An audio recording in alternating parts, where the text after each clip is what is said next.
Yes students, welcome to chemistry point. और आज की इस वीडियो में हम बात करेंगे धातु अधातु, उनके रासायनिक गुण, उनके प्रमुख यौगिक, उनकी प्रकृति कैसी होती है, उनकी रिएक्शंस क्या है, यानी कुल मिला के केमिकल नेचर की बात करेंगे। इससे पहले हमने जो बात करी थी वो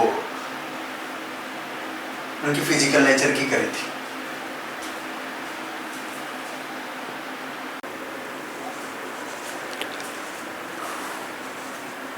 तो मैं आपको ये कह रहा था कि यहाँ पर जो मैग्नीशियम से आप रिएक्शन करवाओगे ऑक्सीजन से, तो यहीं चेंज कर सकते हो आप, इनके पीछे चेंज नहीं करोगे, वरना आप केमिकल नेचर को ही चेंज कर दिया, आपने अभिक्रिया को ही चेंज कर दिया।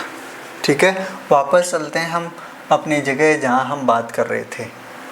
हम इनके रिएक्शन को बैलेंस करने के तरीके देख रहे थे। तो तरीका नंबर 2 हो गया, केमिकल फार्मूला आपको कभी क्या नहीं करना है, चेंज नहीं करना है। तरीका नंबर 1 हो गया कोफिशिएंट, यानी आगे संख्या लगानी है आपको, कभी भी पीछे नहीं लगानी है। पादांक के रूप में यानी सबस्क्रिप्ट के रूप में आपको संख्या नहीं लगानी है, ये स्पेशली आप ध्यान रखना।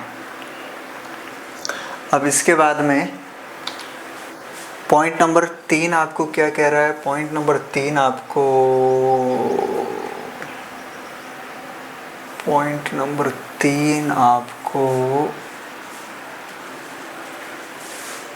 जो कह रहा है, हाँ, अदर रिएक्टेंट्स। सर सूझ नहीं रहा क्या आपको? अरे सूझ रहा था, मैं इसको इस साइड में स्क्रॉल कर रहा था कि ये बीच में नहीं आए। अदर रिएक्टेंट और products can not be added. आप अपनी मर्जी से अगर कोई कम पड़े तो कोई रिएक्टेंट या प्रोडक्ट ऐड नहीं कर सकते, यानी न तो इस साइड में आप कुछ ऐड कर सकते हो अपनी मर्जी से, न इस साइड में। सर क्या हुआ, क्या मतलब हुआ आपका? मतलब ये कि आपने जो अभी रिएक्शन देखी ना मैग्नीशियम और ऑक्सीजन की, ठीक है, इस मैग्नीशियम और ऑक्सीजन में अगर कोई कम पड़ते दिखे तो आप अपनी मर्जी से कुछ ऐड नहीं करोगे। यानी अगर आपको हाइड्रोजन कम पड़ता दिखा तो H2 लिख दिया, ऑक्सीजन कम पड़ता लिखा तो O2 लिख दिया। ऐसा अपनी मर्जी से हम कभी ऐड नहीं करते हैं। ये भी थोड़ा ध्यान देने वाली बात है रिएक्शन को बैलेंस करते वक्त। ये बीच में माइनर चीज़ें हैं जो आपकी प्रॉब्लम क्रिएट कर सकती थी, इसलिए मैंने बताया। बाकी टॉपिक तो chemical reaction of metals and non metals है। तो आप रिएक्टेंट को चेंज, जैसे O2 है तो आप ऑक्सीजन एटम से आगे ऐड कर सकते हो, लेकिन अलग से कोई प्रोडक्ट ऐड नहीं करोगे। नेक्स्ट चौथा पॉइंट ये है कि आप यहाँ पर balanced equation remains balanced if you multiply all the coefficients by the same number. अगर कोई आप पूरी की पूरी इक्वेशन को आप सेम नंबर से मल्टीप्लाई करते हो तो वो इक्वेशन क्या होगी? वो बैलेंस्ड ही होगी। सूझ रहा है क्या? हाँ सर सूझ तो रहा है, ठीक है, सही दिख रहा होगा मेरे ख्याल से।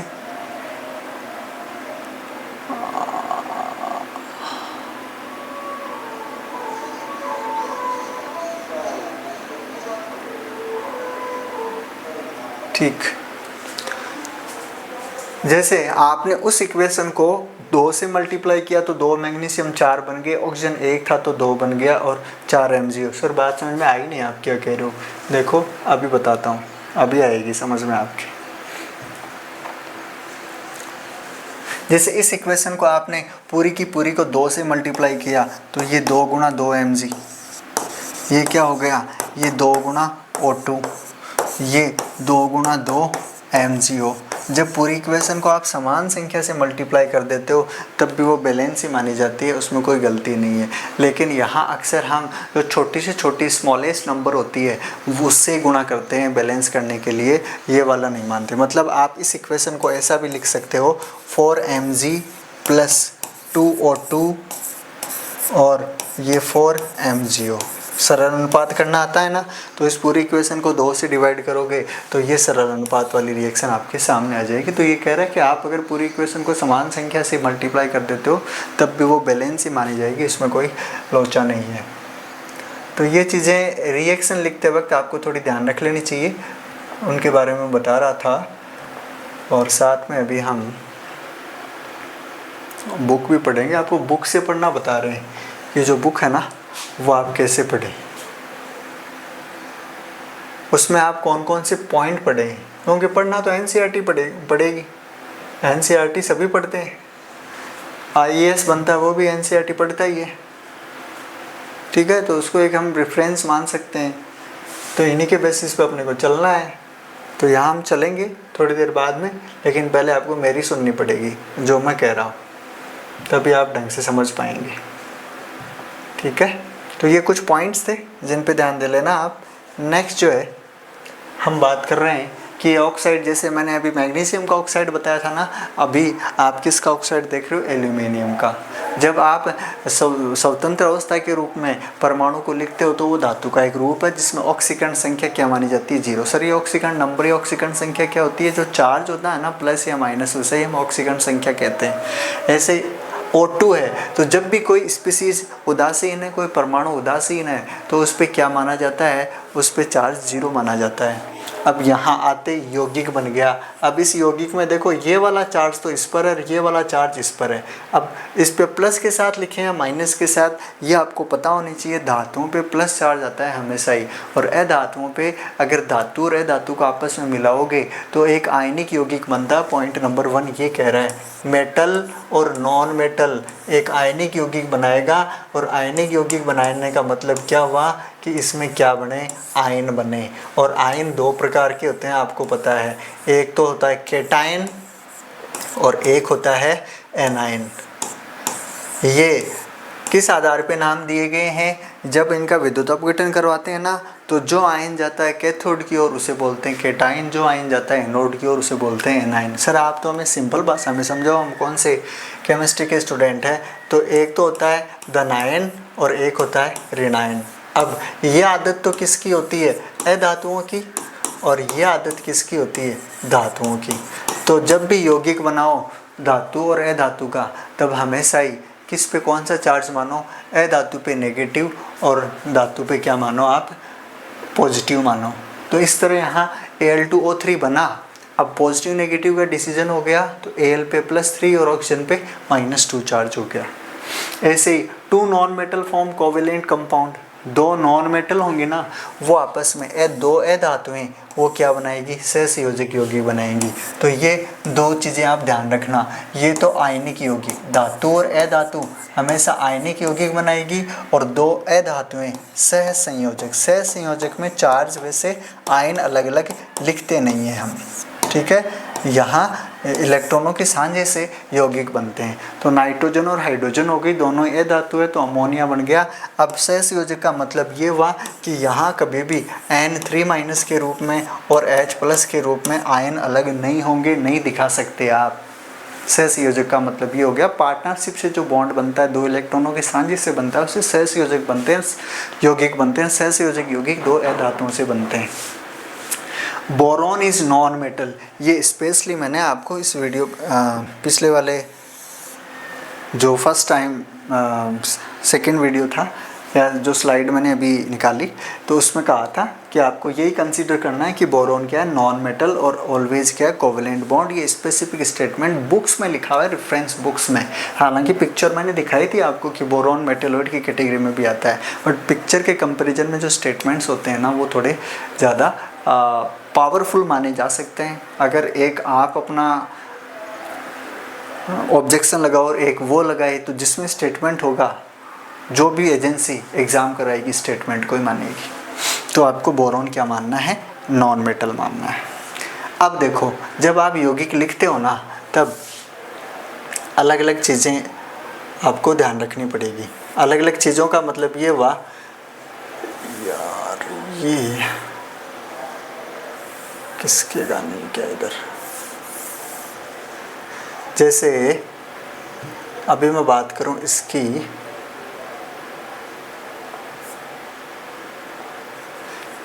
इस लाइन में जितने भी आयन है वो आएंगे ना धातुएं, उन पे चार्ज है पॉजिटिव, दिख रहा होगा,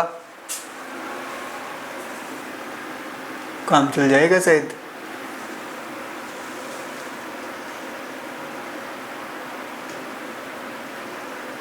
चल ही जाएगा, यस। इस साइड में जितने भी, यानी फर्स्ट कॉलम में जितने भी आएंगे ना, उन पे प्लस चार्ज आता है, ये आपको याद रख लेना है। इस लाइन में ये धातुओं के चार्ज के बारे में बता रहा हूँ। सेकंड लाइन वाले जहाँ 2 लिखा हुआ है उन पे सब पे 2 चार्ज आएगा। इनका कोई ठिकाना नहीं है। संक्रमण धातुएं परिवर्तनशील संयोजकता दर्शाती है। +2 वाले यौगिक भी बनाती है +3। मैग्नीशियम +2 से लेके और +7 तक जाता है। ठीक है। आयरन के ये 2 अवस्थाएं कोबाल्ट, निकल, कॉपर। जिंक +2 में ही होता है, Ag+1 में ही होता है मोस्टली, कैडमियम 2 में। Hg2+ अलग है, Ag2+। Ag2+ वास्तव में +1 ही है, लेकिन इसकी +1 अवस्था को ऐसे लिखा जाता है। ये थोड़ा आप स्पेशली ध्यान रखना इस चीज़ को। मरकरी की +1 अवस्था को इस रूप में ही लिखा जाता है। सर +1 कैसे? अरे इसका मतलब 2 मरकरी हो गए, और 2 मरकरी पे चार्ज कितना? 2, तो 1 मरकरी पे कितना कंसिडर करेंगे ये। लेकिन ये इस रूप में न होकर इस रूप में होता है, इसलिए इसको Ag2+ के रूप में लिखते हैं। ठीक है। और इस लाइन की जो धातुएं आएगी उस पर +3 चार्ज। अब यहाँ धातुएं आ गई, यहाँ नीचे इनमें धात्विक गुण है, तो ये +2 चार्ज +4 चार्ज। फॉस्फोरस पे -3, सल्फाइड पे -2, क्लोरीन, फ्लोरीन, ब्रोमीन, आयोडीन पे -1। तो ये कुछ चीज़ें आपको पता रहनी चाहिए ताकि आपकी कोई दिक्कत नहीं हो। तो आप यहाँ इसका स्क्रीनशॉट ले सकते हो, ताकि भविष्य में कोई यौगिक बनाओ तो इनके चार्ज इधर उधर करने हो आप इजीली कर सको। चलते हैं हम आगे। जैसे अभी मैंने बताया ना कि अलग अलग चार्ज होते हैं धातुओं। अब चार्ज होने का मतलब यह हुआ कि धातुएं अलग अलग यौगिक बना सकती है। मैंगनीज 2+ है MnO, मैंगनीज 3+ है Mn2O3, मैंगनीज 4+ है तो MnO2। यानी इनकी अलग अलग ऑक्सीकरण अवस्था से यौगिक अलग अलग बनते हैं। जैसे manganese second oxide, third oxide, 4 oxide. ऐसे ही आयरन की +2 और +3 अवस्था चेंज होते ही यौगिक चेंज हो जाते हैं। यौगिक चेंज होते ही पूरे गुण चेंज हो जाते हैं, आपको पता होना चाहिए। जैसे ये +2 वाला यौगिक है आयरन क्लोराइड, और ये +3 वाला यौगिक है FeCl3। तो ये थोड़ा ध्यान रखिएगा आप। नेक्स्ट, ये फिर एक टेबल में आपके सामने प्रस्तुत कर रहा हूँ जिसमें विभिन्न प्रकार के केटाइन और एनाइन है। जब आप इनको मिलाएंगे तो इनके चार्ज का आपको एक आइडिया होना चाहिए। ठीक है, ये आप देख सकते हैं। इसमें बताने वाली कोई चीज़ नहीं, ये जो है वो है। इधर केटाइन है, विभिन्न प्रकार के केटाइनों पर ऐसा चार्ज, एनाइनों पर ऐसा चार्ज। जैसे कार्बोनेट पे 2- होता है, क्लोरेट पे - होता है, क्लोराइड पे -, क्रोमेट पे ये, डाइक्रोमेट पे ये, ऐसे कुछ। मतलब इसमें कुछ तो ऐसे हैं जो आपके काम में नहीं आएंगे, लेकिन मोस्टली काम में आने वाले हैं। जैसे सल्फाइड का ये SO3 2-, सल्फाइड का ध्यान रखना, ये सल्फाइड है, इड में 2- होता है। सल्फेट में SO4 2- होता है, sulphite SO3 2-, sulphide S2-, sulphite SO3 2-। ऐसे परोक्साइड O2 2-, ऑक्साइड O2 2-। इनको बोलते हैं क्या है, इन पे चार्ज कैसा होता है, ये आप जनरली ध्यान रखिएगा, तभी आप यौगिक लिख पाएंगे। ठीक है। ऐसे ही वो तो मैंने बताया उस टेबल में, कौन सी वाली में, इस टेबल में जो मैंने बताया ना आपको, वो सारी एक एटम वाली थे, यानी सारी धातुएं थी जिन्हें मोनो एटॉमिक केटाइन कह सकते हैं हम, एकल परमाणुविक धनायन। और अभी ये जो टेबल है, जो हालांकि मैं पहले वाली वीडियो में भी आपको बता चुका हूँ, ये पॉली एटॉमिक आयंस है। देखो अमोनिया में +1 चार्ज, इन पे -2, -3, -1। तो ये फॉर्मूले हैं जो आपको याद रखने होंगे, क्योंकि इनमें एक भी चार्ज इधर उधर हो गया या एटम इधर उधर हो गया तो पूरी केमिस्ट्री चेंज हो जाएगी। फिर 2 प्रक्रियाएं हैं, मैंने कहा ना, सोना, चांदी, कॉपर, ये होते हैं वो न तो ठंडे जल से न गर्म जल से विक्रिया करते हैं। तो किससे करते हैं? आपकी NCERT कह रही है एक्वारेजिया। एक लैटिन शब्द है जिसे रॉयल वाटर कहते हैं। Is freshly prepared mixture of, यह बनता किससे है? क्वेश्चन ये आपको पूछा जा सकता है। लेसन तो है धातु और है धातु, लेकिन बीच में पंचायती किसकी आ गई? एक्वारेजिया की। तो HCl हाइड्रोक्लोरिक एसिड और HNO3, इनका अनुपात होता है 3:1। यानी आप HCl और HNO3 का जो अनुपात है वो क्या लो, और दोनों ही क्या है? कंसंट्रेट है। कंसंट्रेट को इंग्लिश में CONC से लिखा जाता है। तो 3:1 के रूप में ये लिखा जाता है। ठीक है। ये क्या करते हैं? ये सोने को घोल सकते हैं, और aqua regia is highly corrosive, यानी इससे जो गोल्ड है, सिल्वर है, कॉपर है, वो इसके अंदर घुल जाता है। कोरोसिव का मतलब संक्षारित कर देना। संक्षार का मतलब होता है धातुएं अलग प्रकार के वायुमंडल से बिखरा करके यौगिक बना लेना। ठीक है। फ्यूमिंग लिक्विड बनाता है। It is one of few reagents that is able to dissolve gold and platinum. Gold और प्लेटिनम जैसी धातुओं को भी ये घोल सकते हैं। ऐसे एनोडाइजिंग एक प्रक्रिया है जिसमें ऑक्साइड की परत चढ़ाई जाती है। किसकी? एल्यूमिनियम के ऑक्साइड की। और ये एल्यूमिनियम का ऑक्साइड बनता है कब? जब एल्यूमिनियम ऑक्सीजन के कांटेक्ट में आता है। एक्सपोज टू एयर का मतलब वायु में खुला छोड़ दिया जाता है और ये कोटिंग करता है एक तरह से। ये परत काम करती है संक्षारण को रोकने की और अलग दूसरे ऑक्साइड बनाने से ये रोक लेता है। ठीक है। During anodising an aluminium article is made the anode and electrolysed with dilute sulphuric acid. Sulphuric acid में एनोड को घोला जाता है। एल्यूमिनियम ऑक्साइड की परत उसके चारों ओर बन जाती है जिससे वो संक्षारित होने से बच जाता है। सर ये संक्षारण क्या बताएंगे अभी थोड़ी देर बाद में। इसके लिए आपको थोड़ा वीडियो में बना रहना पड़ेगा। स्किप करते ही कुछ फैक्ट्स स्किप हो सकते हैं तो थोड़ा ध्यान से सुने। ये चीज़ें क्या है सर, हमें थोड़ा हिंदी में समझा दो। यस, ये मैं नहीं कह रहा, आपकी NCERT की बुक ही कह रही है। तो वहाँ चल लेते हैं, वहाँ इजीली इन चीज़ों को हम देख लेंगे। कह रही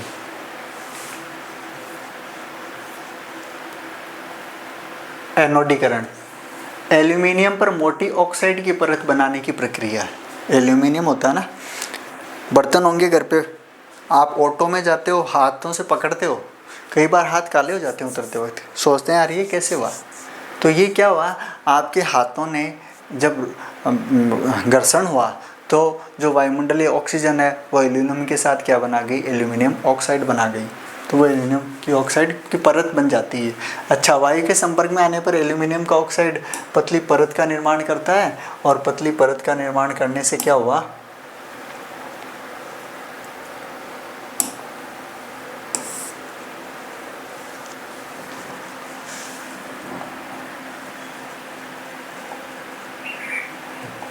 पतली परत का निर्माण करने से उस पर ऑक्साइड की एक वो लेयर बन गई जिससे इसको संक्षारित होने से बचा जा सकता है। संक्षारण हमेशा ही धातु का क्षय करता है।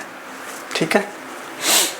इस परत को मोटा करके इसके संक्षारण से अधिक सुरक्षित किया जा सकता है और एनोडीकरण के लिए एल्यूमिनियम की एक साफ वस्तु को एनोड बनाकर तनु सल्फ्यूरिक अम्ल के साथ विद्युत अपघटन करवाया जाता है। ऑक्सीजन उत्सर्जित होती है और ऑक्साइड बना लेती है और इस ऑक्साइड की परत को आसानी से रंग कर एल्यूमिनियम की आकर्षक वस्तुएं बनाई जाती है। अच्छा, एल्यूमिनियम का ऑक्साइड फिर क्या होगा? अगर एल्यूमिनियम के ऊपर एल्यूमिनियम का ऑक्साइड बना हुआ होगा ना तो घर्षण नहीं हो पाएगा।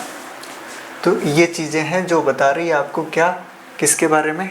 एनोडीकरण के बारे में। ऐसे ही एक्वा रेजिया और सुन लो, हिंदी में देख लो, पढ़ लो। बताओ तो सर, बताते हैं। ये ऑक्सीजन पोटेशियम हाइड्रोक्साइड बनाता है, कैल्शियम हाइड्रोक्साइड बनाता है गर्म जल के साथ, ठंडे जल के साथ। ये चीज़ें यहीं से ली हुई है। अब तनु अम्लों के साथ लवण और हाइड्रोजन है, लेकिन तनु अम्लों के साथ वो अभिक्रिया नहीं करते हैं। कौन? मैग्नीशियम, एल्यूमिनियम, जिंक और आयरन। ठीक है। मैग्नीज तनु HNO3 के साथ अभिक्रिया करके H2 गैस उत्सर्जित करते हैं। पहले आप एक्वा रेजिया देख लो जो इंग्लिश में लिखा हुआ था, आप अगर दुख पा रहे थे तो। एक्वा रेजिया रॉयल जल का लैटिन शब्द है। 3:1 के अनुपात में सांद्र हाइड्रोक्लोरिक अम्ल और सांद्र नाइट्रिक अम्ल का ताज़ा मिश्रण होता है। ये गोल्ड को गला सकता है। आपके घर में कोई आए कि लाओ सोने को चमका देता हूँ, तो वो क्या करता है, अपनी किस्मत चमका जाता है और आप रोके रह जाते हो। गहना दिया, गहने को घोला, कुछ गोल्ड की लेयर उतर गई, ठीक है, और आपने चमचमाता हुआ गहना तो ले लिया, लेकिन क्या, फिर कुछ नहीं बचा आपके पास, तो गोल्ड घुल गया। गोल्ड और प्लेटिनम को भी घोल सकता है। एक्वा रेजिया भभकता द्रव्य के नाम से जाना जाता है। ये प्रबल संक्षारक होता है। भभकता द्रव्य क्यों? क्योंकि जब आप HCl HNO3 को मिलाते हो, एक्सोथर्मिक रिएक्शन होती है तो वो गर्म रहता है। तो सर वो भभकता हुआ द्रव्य लाता है कि ये कोई ज़रूरी नहीं है। ठीक है। सॉल्यूशन ठंडा हो जाए जब हमेशा ही भभकता हुआ थोड़ी होगा। तो HCl और HNO3 मिक्स कर लेते हैं, उसको ठंडा करके मैं कोई आपके घर पर आ जाऊँ कि लाओ आपका सोना चमका दूँ। अगर आप जानते हो कि मैं एक केमिस्ट्री जानता हूँ थोड़ी बहुत, तो आप नहीं दोगे, कि आप कुछ भी कर सकते हो, ठीक है। तो ये इसको गलाने में समर्थ होता है। ये दो चीज़ें जो आपको ध्यान रखनी चाहिए। सक्रियता श्रेणी अभी आने ही वाली है, जिसमें मैग्नीशियम, एल्यूमिनियम, जिंक और आयरन की सक्रियता का ये क्रम होता है। अब आप सक्रियता श्रेणी सुनते सुनते पक गए होंगे कि सर अब तो हमें सुनते सुनते समझ में आ गया कि सक्रियता श्रेणी क्या है। यानी जिसकी क्रिया करने की शक्ति ज़्यादा होती है उसकी सक्रियता ज़्यादा, जिसकी क्रिया करने की शक्ति कम उसकी सक्रियता हम कम मानते हैं। उससे क्या होता है, उससे जो होगा वो भी हम बताने वाले हैं आपको। बस कुछ ही पल और रुकिए और वो पल आने वाला है जब आपको हम बताएंगे कि सक्रियता श्रेणी क्या है। सक्रियता श्रेणी से पहले हाइड्रोजन गैस रिलीज होने वाला आपने ये देख लिया था कि जल के साथ कैसी विक्रिया होती है। और अब देखो यहाँ पर ये मैंने रिएक्शन पहले बताई थी आपको कि केमिकल रिएक्शन स्टार्ट करने से पहले हम ये चीज़ देखेंगे। अब यहाँ कॉपर का वायर था, नहीं पता है तो आप पिछले वाला वीडियो है वो थोड़ा सा देख लेना, इस चीज़ को मैं वापस अभी रिपीट नहीं कर पाऊँगा। तो कॉपर को AgNO3 में डाला और वायर पे क्या आ गया, सिल्वर आ गया, और ये क्या हो गया, ये ब्लू कलर का हो गया, कॉपर नाइट्रेट हो गया। तो यहाँ क्या हुआ, विस्थापन हो गया धातु का। सक्रियता श्रेणी का एक फ़ायदा ये है कि जो धातु ज़्यादा सक्रिय होती है ना वो तो आयन के रूप में चली जाएगी, और जो धातु कम सक्रिय होती है वो उदासीन परमाणु के रूप में ऊपर आ जाती है। तो ये उदासीन परमाणु के रूप में, ये आयन के रूप में। 1 सेकेंड।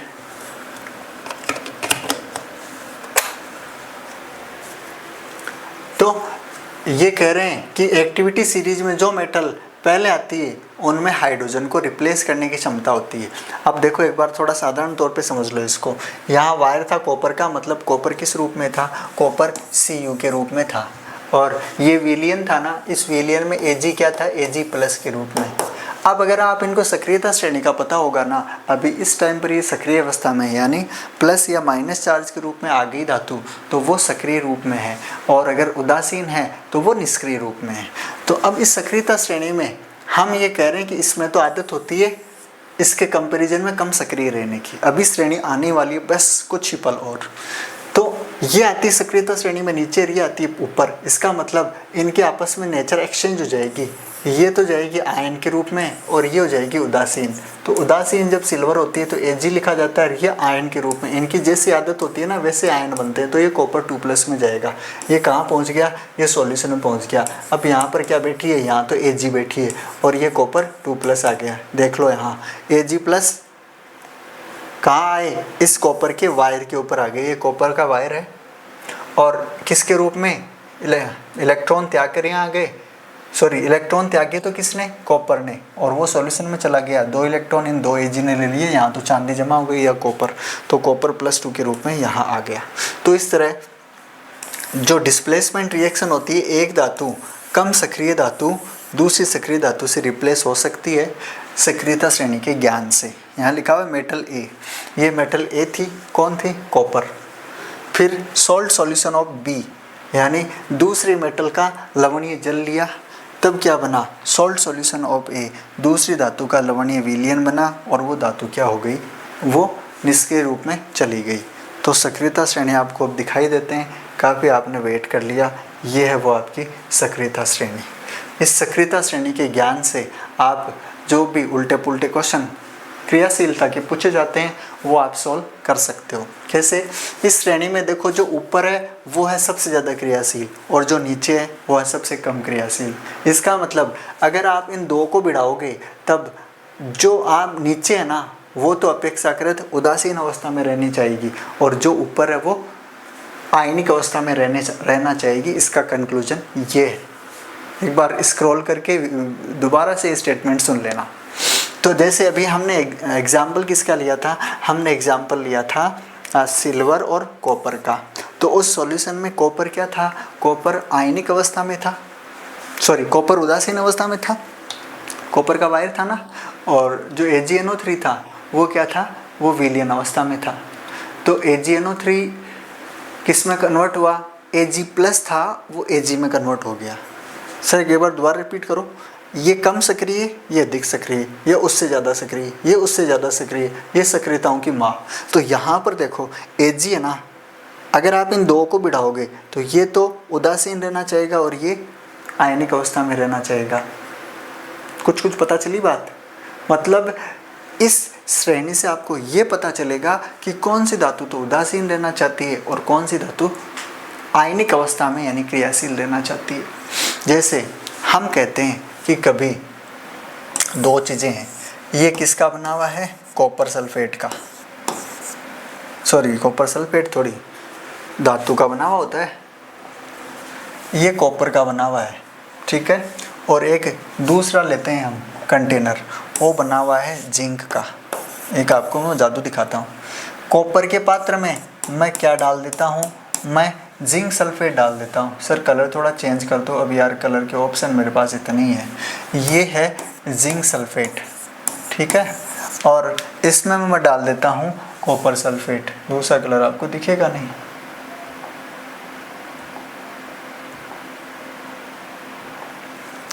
इसमें मैं कॉपर सल्फेट डाल देता हूँ। आपको बताना है कि अभिक्रिया कौन सी होगी। सर अभिक्रिया का मतलब क्या है, यहाँ जिंक सल्फेट कॉपर से रिएक्शन करेगा।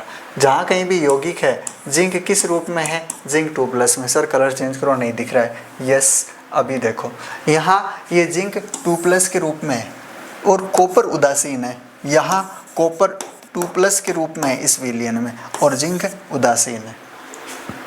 समझे क्या? अब कौन सा एक्सचेंज होना चाहिएगा सक्रियता श्रेणी में? देखो अभी हम एग्जाम्पल किसका ले रहे हैं, अभी हम एग्जाम्पल कॉपर और जिंक का ले रहे हैं। सक्रियता श्रेणी में जिंक तो ऊपर और कॉपर है नीचे एक्टिविटी सीरीज में। मीन्स जिंक की एक्टिविटी ज़्यादा है और कॉपर की एक्टिविटी कम है। अब जो यहाँ उदासीन है ना, वो तो जिंक 2+ में, और जो आयनिक अवस्था में है वो धातु में आएगा। इसका मतलब ये हुआ कि जो आपने ये जिंक का पात्र लिया था ना, और उसमें कॉपर सल्फेट विलयन लिया था, ये विलयन है, जल है इसमें, ये थोड़े दिनों में बर्तन खराब हो जाएगा, संक्षारित हो जाएगा, बिगड़ जाएगा और कॉपर सल्फेट डुल जाएगा। कहने का मतलब ये है कि डुलेगा ही नहीं, ये जो आपने जितना सामान लिया था ना, उतना सामान इस बीकर में नहीं मिलेगा। क्यों? क्योंकि कॉपर 2+ जब जिंक से रिएक्शन करेगा तो ये क्या बनाएगा, कॉपर उदासीन अवस्था में जाना चाहेगा अपेक्षाकृत, और ये जिंक 2+ के रूप में, जिंक सल्फेट के रूप में जाना चाहेगा। तो इसका जो नीला कलर का कॉपर सल्फेट था ना, वो वाइट कलर के जिंक सल्फेट में कन्वर्ट हो जाएगा, और ये कंटेनर ख़राब हो जाएगा। कंपनी का मालिक आपको ओढ़मा देगा, कहेगा ये क्या कर दिया, आपको CEO के पद से इस्तीफा देना पड़ेगा, और कंपनी के दूसरे ही दिन बोरिया बिस्तर समेट के बाहर निकलना पड़ेगा, अगर आपको ये ज्ञान नहीं हुआ तो।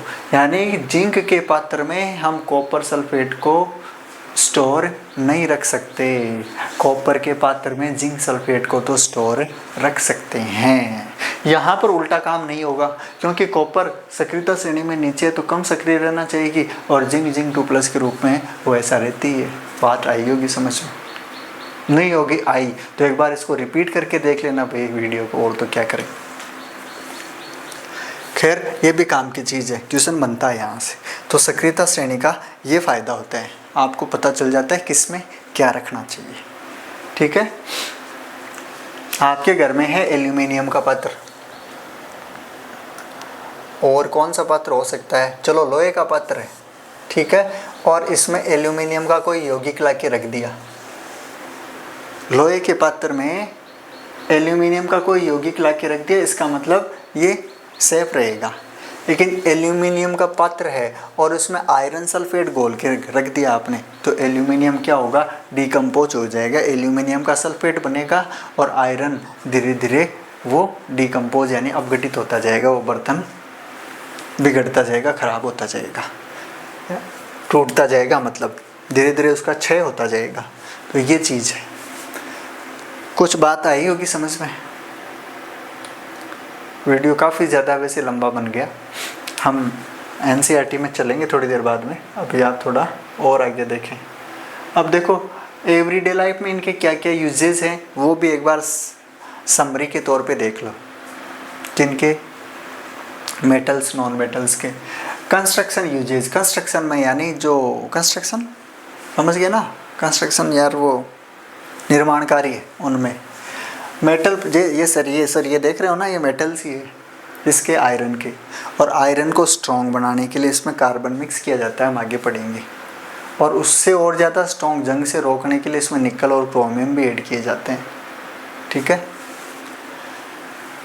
इलेक्ट्रिकल वायरिंग यानी वायर जो होते हैं ना वो कॉपर के और तांबे के उसके एल्यूमिनियम के ये होते हैं।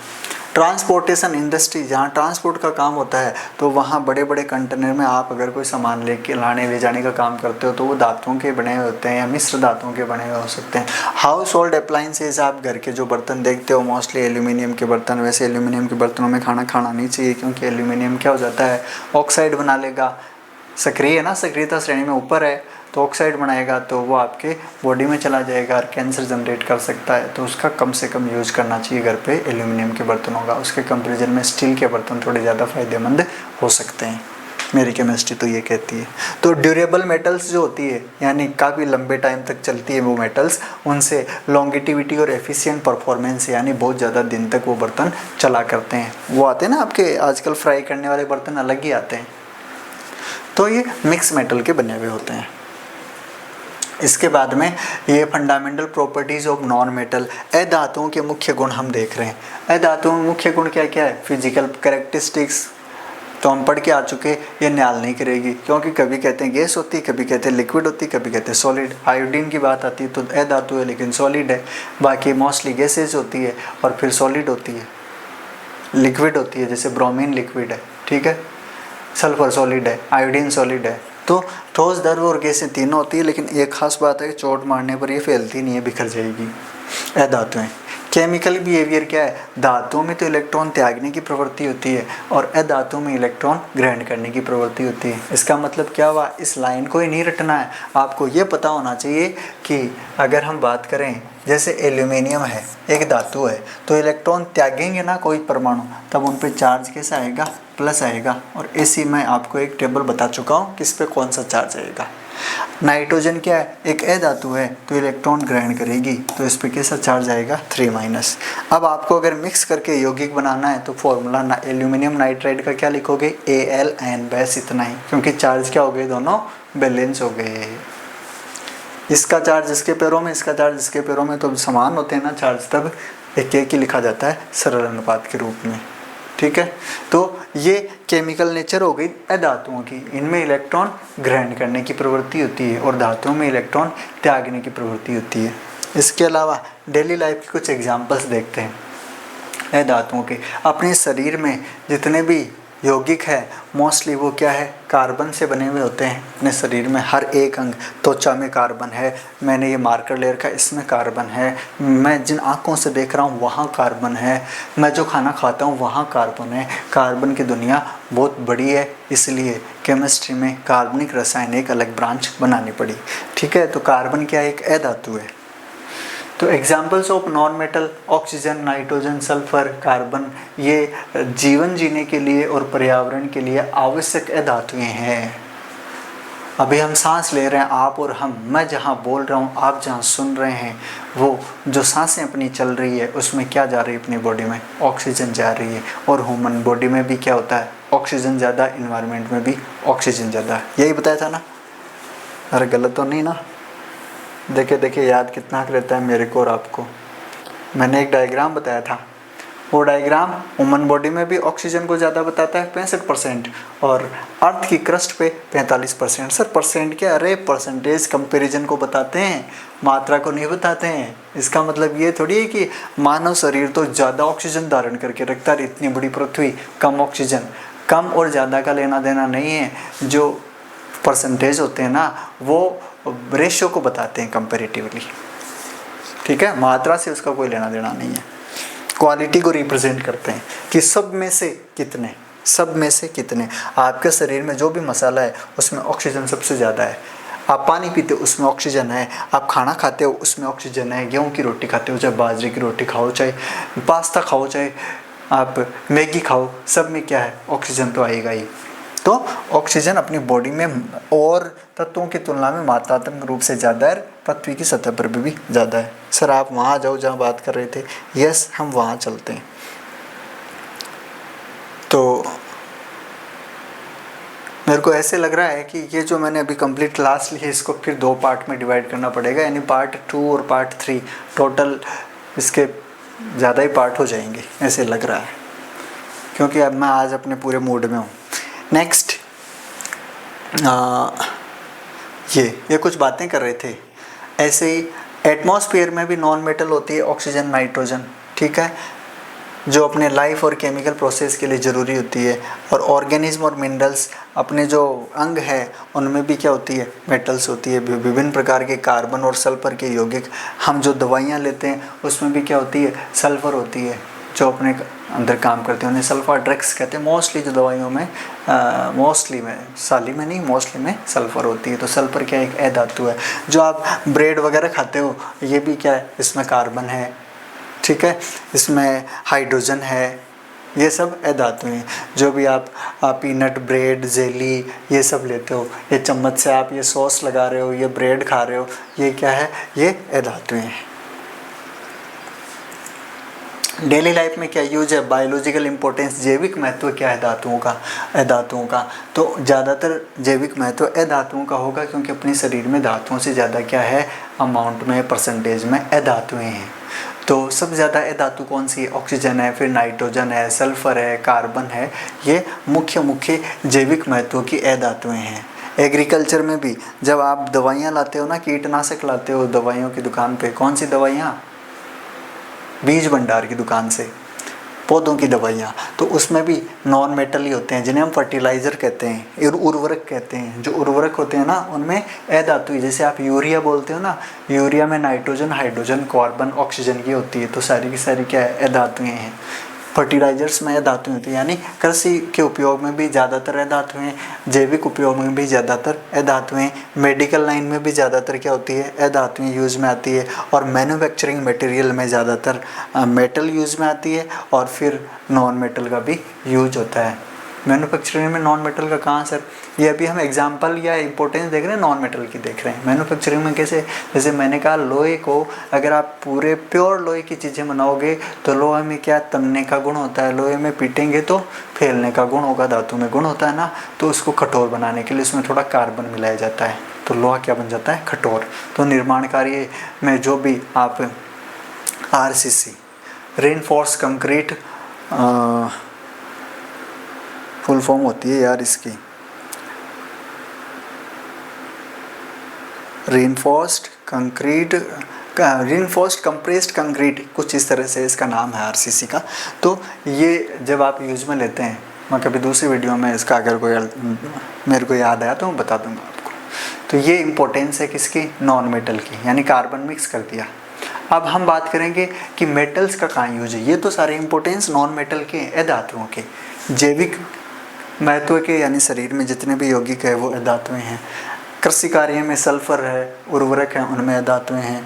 मेडिकल लाइन में भी जैसे सल्फर मोस्टली होता है, अधातु है। और मैन्युफैक्चरिंग में भी जैसे कार्बन वगैरह लोहे के साथ मिलाया जाता है, अधातु है। अब इसके बाद हम धातुओं की बात करेंगे कि धातु कौन से यौगिक बनाते हैं। तो धातु आयनिक यौगिक भी बनाते हैं, धातु मेटल के ऑक्साइड भी बनाते हैं, और धातु इंडस्ट्रीज में भी काम में आते हैं। यानी आयनिक यौगिक में जैसे NaCl देखा, जो हम रोज़ नमक खाते हैं वो एक आयनिक यौगिक है, फॉर्मूला होता है NaCl। सोडियम ने क्लोरीन से कॉन्टैक्ट किया कि सोडियम बोल रहा है मैं तो हूँ धातु, आप हो अधातु, चलो मिल बैठ के एक नया कंपाउंड बनाते हैं। वो पहले सॉलिड था सोडियम, जिसे चाकू से काटा जा सकता है, अभी काट के बताया था मैंने आपको। क्लोरीन एक गैस है, और जब NaCl बन जाता है तो वो अपने पेट में पहुँच जाता है, ठीक है। तो ये आयनिक बॉन्ड, एक आयनिक यौगिक होता है NaCl। मेटल ऑक्साइड्स के भी अलग अलग गुण होते हैं। कुछ मेटल ऑक्साइड क्षारीय प्रकृति दर्शाते हैं, कुछ मेटल ऑक्साइड अम्लीय प्रकृति दर्शाते हैं, कुछ मेटल ऑक्साइड दोनों ही प्रकृति दर्शाते हैं। जनरली जो एल्यूमिनियम के ऑक्साइड होते हैं ना, वो उभयधर्मी ऑक्साइड कहलाते हैं। इनमें अम्लीयता और क्षारीयता दोनों के गुण होते हैं। अभी चूंकि अपना टॉपिक अम्ल और क्षार का नहीं है तो मैं इसके बारे में आपको ज़्यादा नहीं बताऊँगा। एप्लीकेशंस एंड इंडस्ट्रीज में जो सिरेमिक के बर्तन आते हैं, जो उत्प्रेरक का काम होता है, ये जो वर्णक होते हैं उनमें भी कुछ में धातुएं काम में आती है। पिगमेंट्स का मतलब जो रंगने के काम में आती है। तो ये धातुओं के कुछ यौगिक हुए, ठीक है। इसके बाद में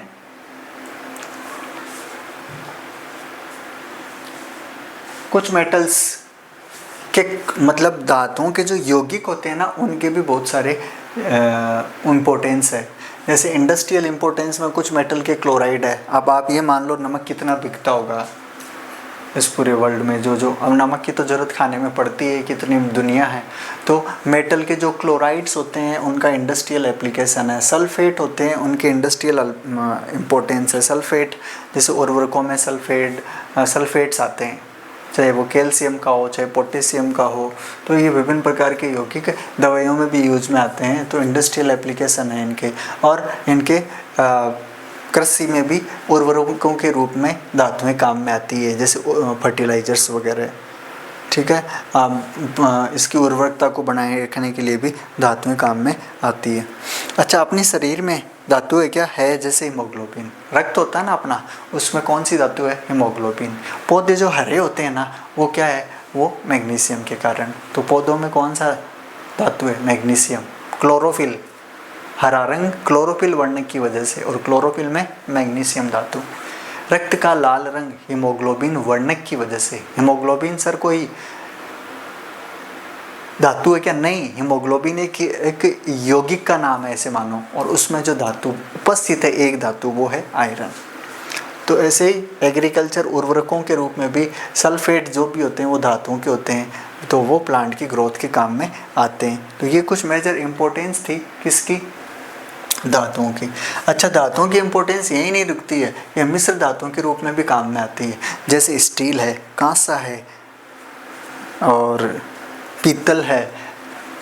ये मिश्र धातुएं ज़्यादातर इंडस्ट्री में काम में आती है, अपन घरों में भी यूज में लेते हैं। जिससे क्या होती है, मिश्र धातुओं की स्ट्रेंथ यानी मजबूती बढ़ी हुई होती है सामान्य धातुओं की तुलना में। इन्हें इंग्लिश में अलॉयज कहते हैं।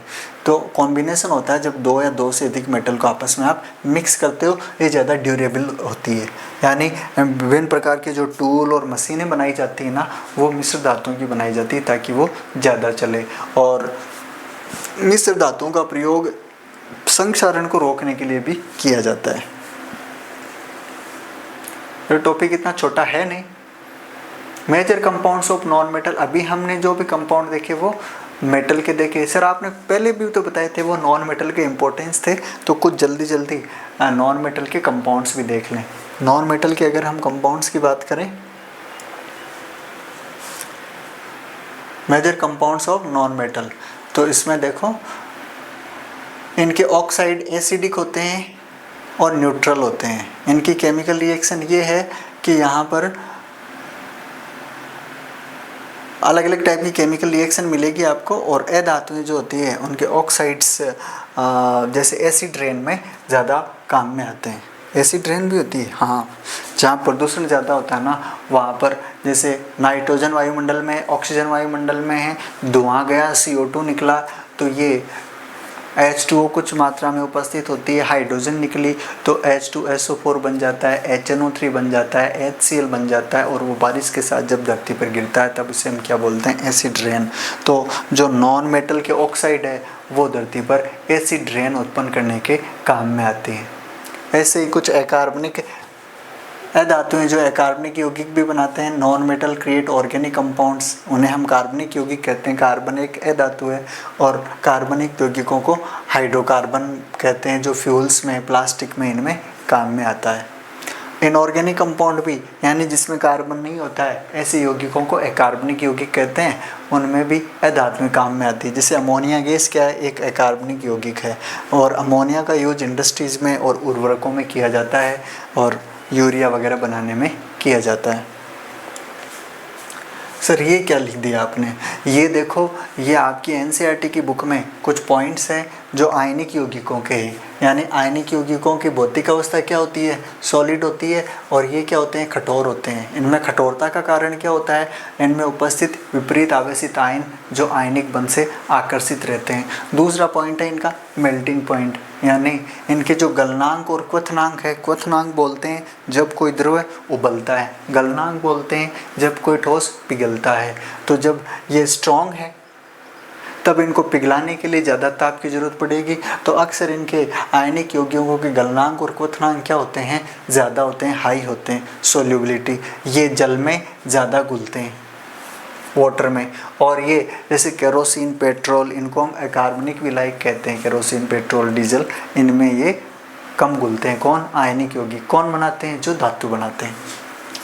फिर नेक्स्ट पॉइंट है कंडक्शन ऑफ इलेक्ट्रिसिटी, तो जो आयनिक यौगिक होते हैं वो सॉलिड तो विद्युत का चालन नहीं करते हैं, लेकिन इनका विलयन विद्युत का चालन करता है। आपकी तली पे नमक है, आपने 2 इलेक्ट्रोड लगा दिए, सर्किट बनाया, तो वहाँ विद्युत का चालन नहीं होगा।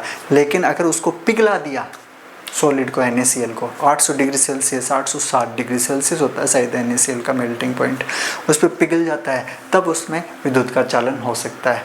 यानी ठोस आयनिक यौगिक विद्युत का चालन नहीं कर सकते हैं हमेशा विलयन अवस्था में या molten state. Highly fused system को मोल्टन स्टेट कहते हैं, इंग्लिश मीडियम वाले समझ जाएं, ठीक है। तो यहाँ जब आप उसको गलित अवस्था में लाते हो या फिर उसका विलयन बनाते हो, तभी विद्युत का चालन करते हैं। कौन? आयनिक यौगिक, अदरवाइज नहीं करते हैं। लिखा हुआ ionic compound in the solid state do not conduct electricity. कभी भी आप कोई सा भी लवण ठोस अवस्था में लो, बैटरी आपकी सूख जाएगी, तो उसमें जो विलयन है वो नहीं रहेगा, विद्युत का चालन नहीं होगा। तो लवण अगर आपके पास है, उसमें आप माध्यम रखकर और विद्युत चालन करवाना चाहते हो तो नहीं होगा, इसमें आपको विलयन रखना ही पड़ेगा। तो सर हमारे घरों में आता है वो, अरे तो वो लवण थोड़ी है, वो तो धातुओं के थ्रू, इलेक्ट्रॉन के थ्रू करंट फ्लो होती है, आयनों के थ्रू, ठीक है। तो जैसे एग्जाम्पल के तौर पे हम देख रहे हैं, ये नमक है, इसके अंदर 2 इलेक्ट्रोड लगा दिया, बल्ब को जलाया, बल्ब जला नहीं, क्योंकि पॉजिटिव और नेगेटिव आयन्स क्या है, एक दूसरे से काफ़ी पास में हिले ही नहीं। जब आयन फ्री नहीं होते हैं ना, आयन जब तक मुक्त नहीं होंगे तो आयनों का प्रवाह नहीं होगा। और आयन क्या है? आवेश है, और आवेश प्रवाह की दर को क्या कहते हैं? विद्युत धारा। तो आवेश का जब प्रवाह नहीं होगा तो किस बात की विद्युत धारा? तो यहाँ आयन आपस में प्रबल विद्युत आयनिक बंध से जुड़े हुए हैं, तो इनमें आवेश का प्रवाह नहीं होगा, विद्युत धारा प्रवाहित नहीं हुई। अब फिर क्या हुआ? फिर आपने क्या किया, इसको वाटर में डिसोल्व किया। वाटर में डिसोल्व करते ही बल्ब जल गया। ये क्या है? प्योर वाटर विद्युत का चालन नहीं करता है। ये शुद्ध जल है तब भी बल्ब नहीं जला। ये शुद्ध नमक है तब भी बल्ब नहीं जला। सर चीनी में जल जाएगा क्या? नहीं, चीनी एक सॉल्ट नहीं है, लवण नहीं है, 2 धातु और धातु का मिश्रण नहीं है। मैं बता चुका हूँ शायद आपको, धातु और धातु मिलकर आयनिक यौगिक बनाती है, जैसे NaCl, CaCl2, NH4 CaCl2 वगैरह। ये देखो आप, NH4Cl तो एक दूसरा यौगिक हो गया, अमोनियम क्लोराइड, हालांकि अकार्बनिक है लेकिन उसमें एक भी धातु नहीं है। ये जल में घुला हुआ NaCl है, इस जैसे बल्ब में बल्ब जल गया, तो इसमें पॉजिटिव और नेगेटिव क्या हो गए? दूर दूर हो गए, तो आयनों का प्रवाह विपरीत हो गया। जिस साइड में कैटायन जाएंगे उसके विपरीत साइड में एनायन जाएंगे। तो लवणों का जलीय विलयन या लवणों की गलित अवस्था विद्युत धारा का प्रवाह करती है। ठोस लवण विद्युत धारा का प्रवाह नहीं करते हैं, जल विद्युत धारा का प्रवाह नहीं करता है। ये चीज़ें आपको पता होनी चाहिए। अगर आप कंपैरिजन करें, अब हम comparative analysis and real world application की बात करते हैं। ये कुछ ऐसे पॉइंट है जिनके बारे में हम हल्का सा देख लेते हैं। मेटल आयनिक बॉन्डिंग, यानी विभिन्न प्रकार के आयनिक यौगिक कौन बनाती है? मेटल। विभिन्न प्रकार के सहसंयोजक यौगिक कौन बनाती है? Non metal. और यहाँ पर इनकी जो रिएक्टिविटी है मेटल्स की अलग अलग होती है, ये विद्युत का चालन करती है, ठीक है, और अलग अलग रासायनिक व्यवहार प्रदर्शित करती है। इस स्लाइड में इतना कुछ खास नहीं है जो आपके माइंड पे ज़्यादा लोड देने वाला हो। नेक्स्ट जो है, हम कहते हैं कि कुछ मेटल टॉक्सिक होती है अपने लिए, यानी कचरा जो पड़ा रहता है जैसे लेड वगैरह, वो धरती पर प्रदूषण पैदा करती है। नॉन मेटल भी क्या होती है? टॉक्सिक होती है, जो एसिड रेन के रूप में पृथ्वी पर गिरती रहती है, जंगलों का नाश करती है, इमारतों का नाश करती है। और ग्रीन हाउस गैस हैं तो और भी ज़्यादा खतरनाक है। आजकल गर्मी इतनी ज़्यादा हो गई वो ग्रीन हाउस गैसों की वजह से। सर एक बार थोड़ा सा हमें बता दो कौन कौन सी गैसें ग्रीन हाउस होती है? CO2, CH4, ये मेजर ग्रीन हाउस गैसें हैं। इसके अलावा जो है NO है, O3 है, CO2 हो गया, कार्बन मोनोऑक्साइड है, ये बाकी CFC है, क्लोरोफ्लोरोकार्बन, ये ग्रीन हाउस गैसें हैं। मुख्य ग्रीन हाउस गैसें ये मानी जाती है। तो इनकी वजह से क्या होती है? धरती पर गर्मी पैदा होती है।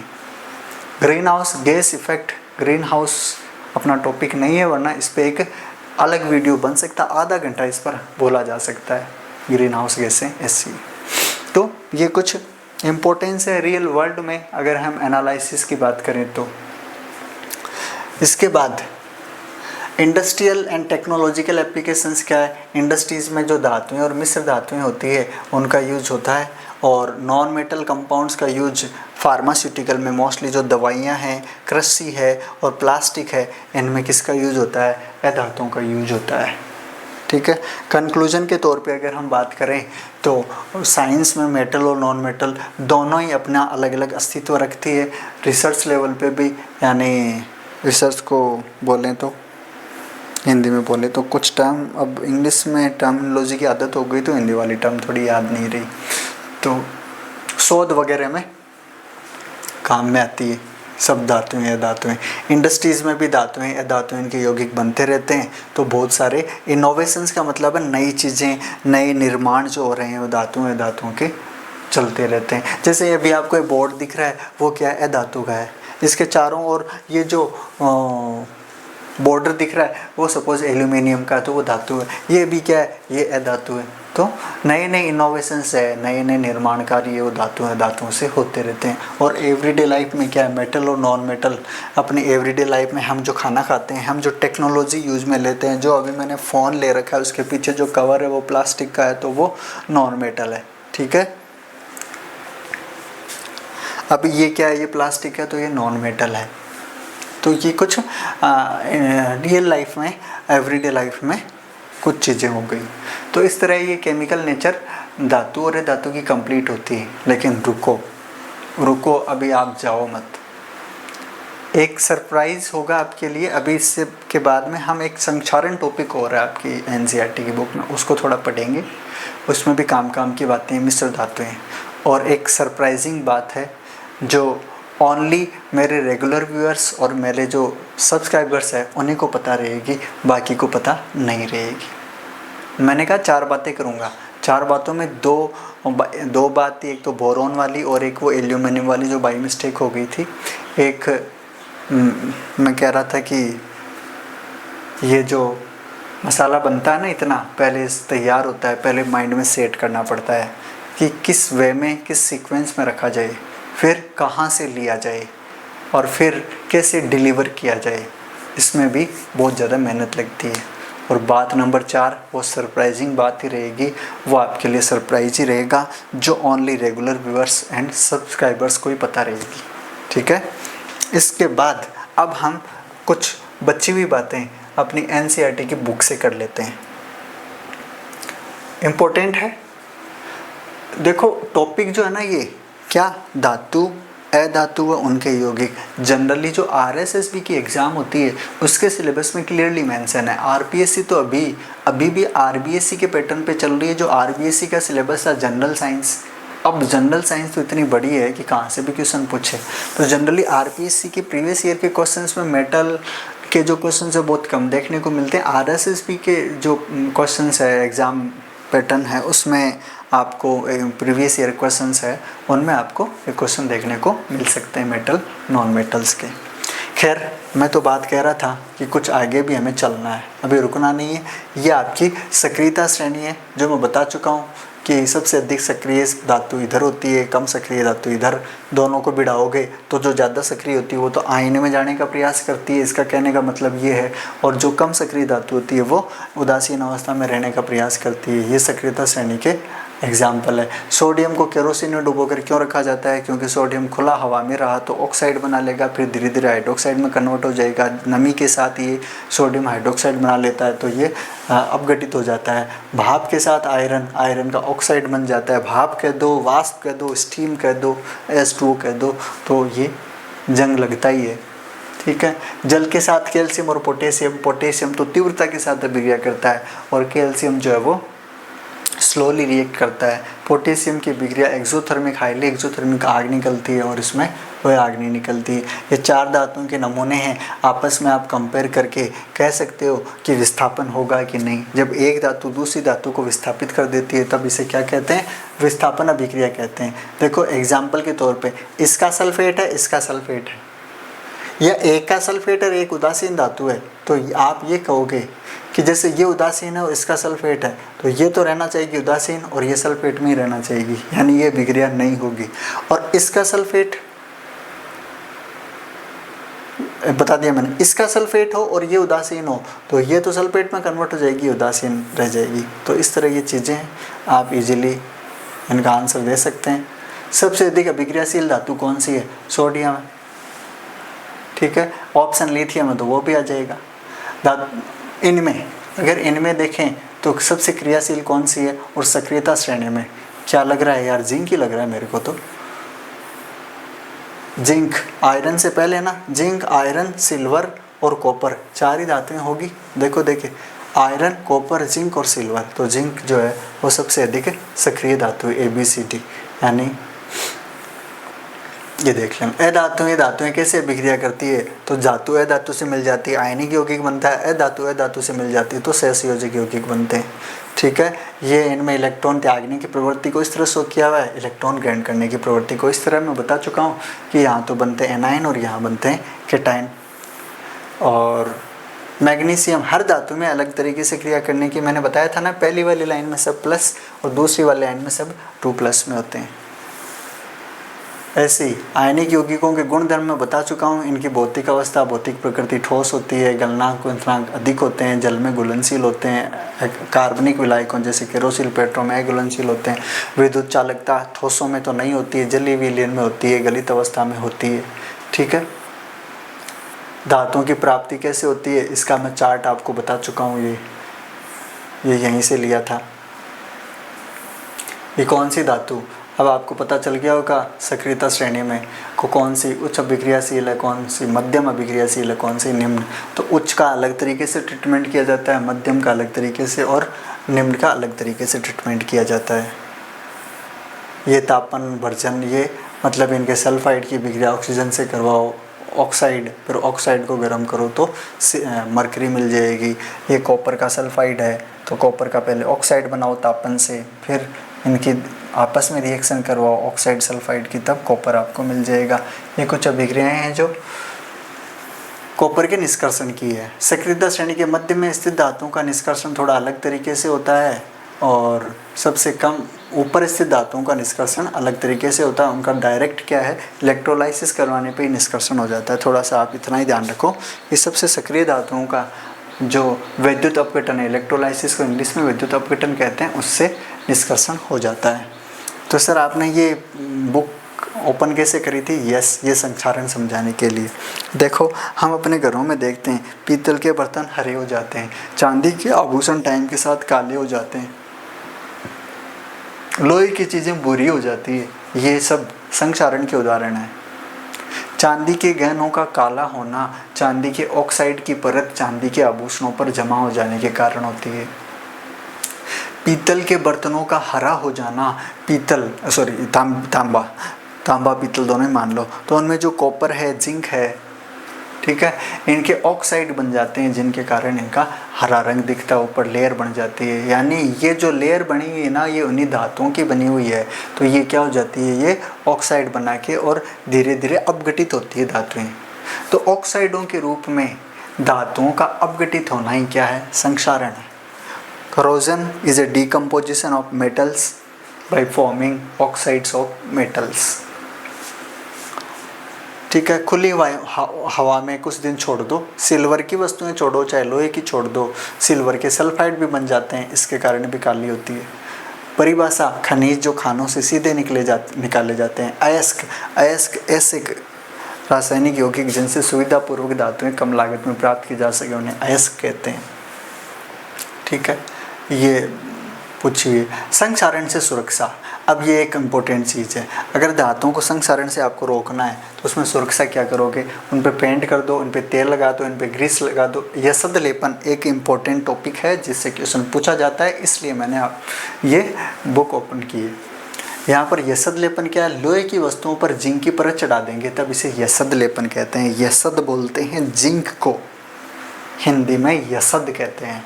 जिंक भी लिखा जाता है यसद, जैसे पारद मरकरी को बोलते हैं, है ना, नाम सुना होगा पारद शिवलिंग। तो पारद का मतलब पारा, यसद का मतलब जिंक। तो लोहे पर जिंक की परत चढ़ा देंगे ना, तब जब संक्षारण होगा तो ऑक्साइड किसके बनेंगे? जिंक, क्योंकि सक्रियता श्रेणी में जिंक ऊपर है और आयरन नीचे है। मेरे को तो याद हो गया, अब आपका पता नहीं, आप देख लेना। तो जिंक ऊपर होने की वजह से जिंक का ऑक्साइड जल्दी बनेगा, जो आयरन को बचा लेगा संक्षारित होने से। तो जो धातु में से आयरन निकल के जंग बनेगा ना, उसको जंग लगने से रोकता है, इसे यसद लेपन कहते हैं। कौन कौन रोकता है? जिंक। क्रोमियम लेपन, एनोडीकरण और मिश्र धातु, ये कुछ तरीके हैं जो संक्षारण को रोकने के तरीके हैं। यहाँ से आपको क्वेश्चन पूछ सकते हैं, तो थोड़ा सा आप केयरफुली पढ़ना इन चीज़ों को। पेंट, तेल, ग्रीस, यसद लेपन, क्रोमियम लेपन, एनोडीकरण, मिश्र धातु, ये संक्षारण के रोकने के उपाय है। अब सर यसद लेपन क्या होता है, ये देखना। यसद लेपन, लोहे और इस्पात को जंग से सुरक्षित रखने के लिए उन पर जस्ते की पतली परत चढ़ाने की विधि को यसद लेपन कहते हैं। इंग्लिश में गैल्वेनाइजेशन कहते हैं। इंग्लिश में जिंक की कोटिंग किस पे कर दो आप? लोहे पे, तब इसे गैल्वेनाइजेशन कहते हैं। समझ गए ना? जस्ते की परत नष्ट हो जाने के बाद भी यसद लेपित वस्तु जंग से सुरक्षित रहती है। अच्छा, अब इसमें जो काम की बातें हैं वो सुनना। आपको नहीं दिख रही होगी, लेकिन मेरे को इसमें बहुत सारी काम की बातें दिख रही है। सबसे पहले, लोहा सर्वाधिक उपयोग में आने वाली धातु क्वेश्चन नहीं बनेगा, लेकिन कभी भी शुद्ध अवस्था में इसका उपयोग नहीं किया जाता है, ये क्वेश्चन बन सकता है। क्योंकि शुद्ध लोहा अत्यंत नरम होता है और गर्म करने पर सुगमतापूर्वक खींच जाता है, क्वेश्चन नहीं बनेगा। इसमें थोड़ा सा क्या मिलाया जाता है? कार्बन। यहाँ से क्वेश्चन पूछा जाएगा। लोहे की मजबूती को बढ़ाने के लिए क्या मिक्स किया जाता है? धातु या अधातु? अधातु मिक्स किया जाता है, कार्बन 0.5%, 0.05%। ये क्या हो जाता है? उससे कठोर और प्रबल हो जाता है। ठीक है। अब सर एक बात और बताओ। एक बात क्या, कई बातें छुपी हुई है। नेक्स्ट, इसके साथ लोहे के साथ निकल, क्रोमियम मिला देने पर ये क्या बन जाता है? स्टील। इस्पात को इंग्लिश में स्टील कहते हैं। स्टेनलेस स्टील का फॉर्मेशन होता है। इसका मतलब, मैं आपको पूछूं या कोई आपको पूछे स्टेनलेस स्टील के घटक क्या है? स्टेनलेस स्टील के है आयरन, ठीक है, कार्बन, फिर क्रोमियम, फिर निकल। ये निकल, क्रोमियम, आयरन, कार्बन, ये स्टील के घटक माने जा सकते हैं। ये कठोर होता है। स्टील के बर्तन सबने देखे होंगे, जंग नहीं लगता। इस प्रकार यदि लोहे के साथ कोई अन्य पदार्थ मिश्रित किया जाता है तो उसके गुणधर्म बदल जाते हैं। वास्तव में कोई अन्य पदार्थ मिलाकर किसी भी धातु के गुणधर्म बदले जा सकते हैं, यानी गुणधर्म तो बदले ही जा सकते हैं, रिएक्शन हो जाएगी तो कंपाउंड अलग बन जाता है। ये पदार्थ धातु या धातु कुछ भी हो सकता है। दो या दो से अधिक धातुओं के समांगी मिश्रण को क्या कहते हैं? मिश्र धातु कहते हैं। आप ये ध्यान रखना, ठीक है। तो ये स्टील बताने के लिए, ये अभी आपको मैं कांसा और वो भी बताऊंगा। अमलगम क्या होता है, कांसा क्या है और एक पीतल क्या है। अमलगम बोलते हैं किसी भी धातु का मरकरी के साथ जो मिक्सिंग होती है ना, उसे अमलगम कहा जाता है। यानी अमलगम है मरकरी का किसी भी, जैसे जिंक के साथ मरकरी को मिक्स करोगे तो वो जिंक अमलगम, आयरन के साथ मरकरी को मिक्स करोगे आयरन अमलगम, सोडियम के साथ करोगे अमलगम। अमलगम बोला जाता है जब किसी भी धातु के साथ दूसरी मिश्र धातु क्या मिलाई जाए? मरकरी मिलाई जाए, Hg। दूसरी, शुद्ध धातु की अपेक्षा उसके मिश्र धातु की विद्युत चालकता और गलनांक क्या होता है? अमलगम का विद्युत चालकता और गलनांक कम हो जाता है। यहाँ से क्वेश्चन बन सकता है। तांबा और जस्ता यानी कॉपर और जिंक से क्या बनता है? पीतल। ये मिश्र धातु का तीसरा एग्जाम्पल हो गया। और कॉपर और टिन से इससे अपेक्षा करते हैं, यानी पीतल से ज़्यादा मजबूत क्या है? कांसा, जो विद्युत का क्या होता है? कुचालक। कॉपर धातु का उपयोग विद्युत परिपथ बनाने में किया जाता है और सीसा और टिन सोल्डर के रूप में काम में आती है। यानी सोल्डरिंग करते हैं ना, जोड़ने के लिए सर्किट्स को, ठीक है। बस में जो सर्किट्स होते हैं उनमें वायर्स को कनेक्ट करने के लिए, जोड़ने के लिए जो सोल्डर होता है, उसमें क्या क्या होता है? सीसा और टिन होता है, लेड और टिन। जिसका गलनांक बहुत कम होता है, आसानी से पिघल जाता है और फिर वो जुड़ जाता है, जम जाता है। तारों को परस्पर वेल्डिंग के लिए किया जाता है। तो ये चीज़ें बताने के लिए मैंने ये बुक ओपन करी थी कि आपको ये ध्यान रखना होगा। किसका? सोल्डर का। क्या क्या? लेड और टिन। किसका? कांसा का। कांसा को क्या होता है? जिसे हम ब्रॉन्ज बोलते हैं, वो होता है कॉपर एंड टिन।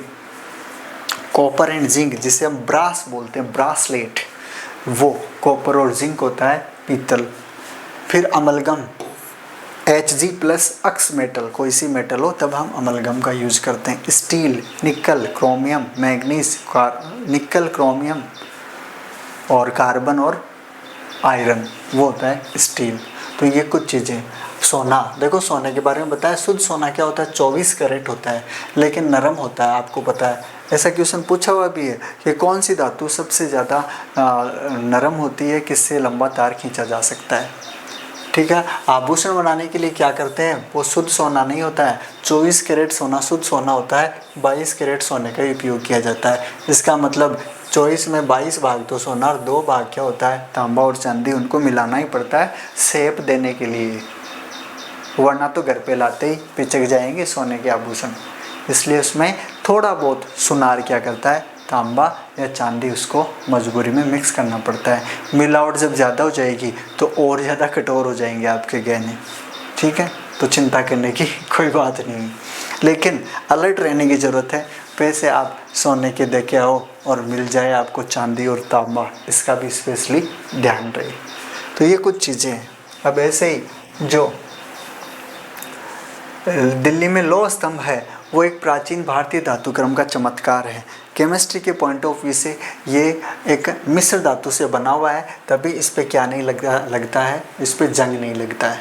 ठीक है, ये 1600 वर्ष पूर्व बना हुआ है और ये कह रहे हैं कि ये अब तक इतना है और इसके जंग नहीं लगा। तो केमिस्ट्री या साइंस लगाने वाले साइंस इसमें ये लगा रहे हैं कि इसमें शायद उस टाइम पर भी मिश्र धातु का हम लोगों को ज्ञान था, तो ये मिश्र धातु यहाँ यूज में ली हुई है, तब इसके क्या नहीं लगा? जंग नहीं लगा। ये समझे? सर इंग्लिश में तो बताओ, थोड़े इंग्लिश मीडियम वाले टुकुर टुकुर देख रहे होंगे, है क्या? मिल सकते हैं क्योंकि नई जनरेशन इंग्लिश मीडियम की आ चुकी है।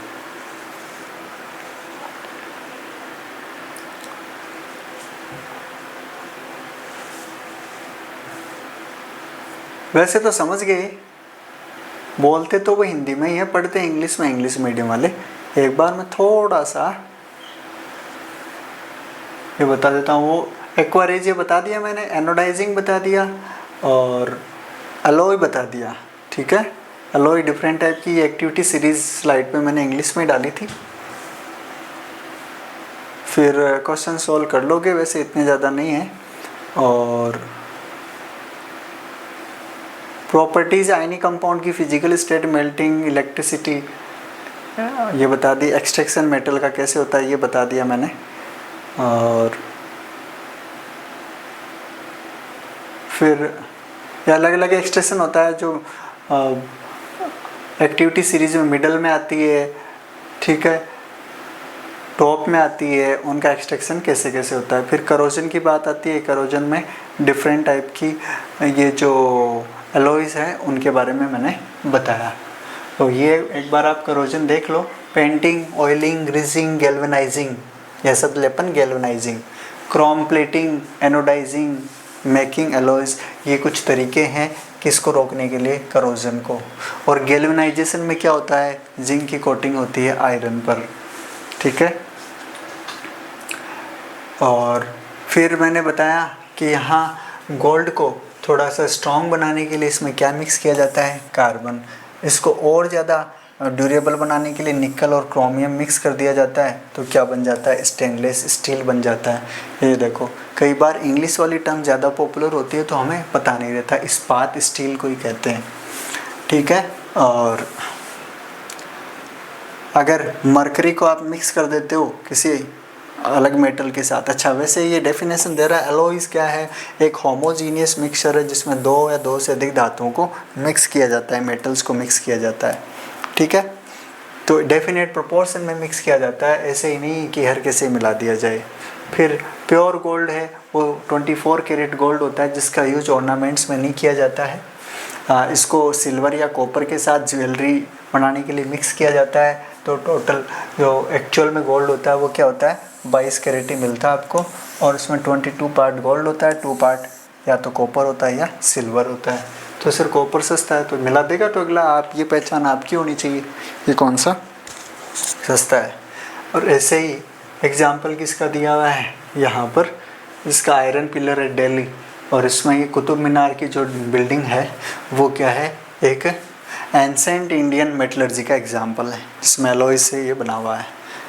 The iron pillar is 8 metre high and weight of 6 tons, यानी मैंने कहा 1 टन में 1000 किलोग्राम, 6000 किलोग्राम का ये पिलर है। तो ये आज तक अभी ऐसा का ऐसा पड़ा है। तो ये कुछ चीज़ें हैं जो आपको मेटल, नॉन मेटल, इनकी केमिकल नेचर के बारे में बताती है। आई होप आपको वीडियो अच्छा लगा होगा, आपकी कुछ बातें, साइंस के कुछ फैक्ट समझ में आए होंगे, और आपके जूनियर्स या जो भी जिनके भी काम में आए उनको भी ज़रूर बताएं उनको। अब बिना काम के तो सब्सक्रिप्शन बढ़ाने से क्या फ़ायदा, जिनके यूज़फुल हो वीडियो तो वो इसमें दूसरों को बताने में हेल्प करें, क्योंकि ज्ञान का हम जितना प्रसार करेंगे उतना ही सरस्वती की कृपा हम पे बनी रहेगी। तो आज के लिए इतना ही काफ़ी। उस सरप्राइजिंग फैक्ट के लिए सब्सक्राइब आपको करना ही पड़ेगा, अदरवाइज इन्फॉर्मेशन मैं मेरे मुंह से अभी नहीं दूंगा। मेरे रेगुलर व्यूअर्स एंड सब्सक्राइबर्स के लिए ही है, वो है मेटल, नॉन मेटल एंड इनकी केमिकल नेचर से रिलेटेड। Thank you.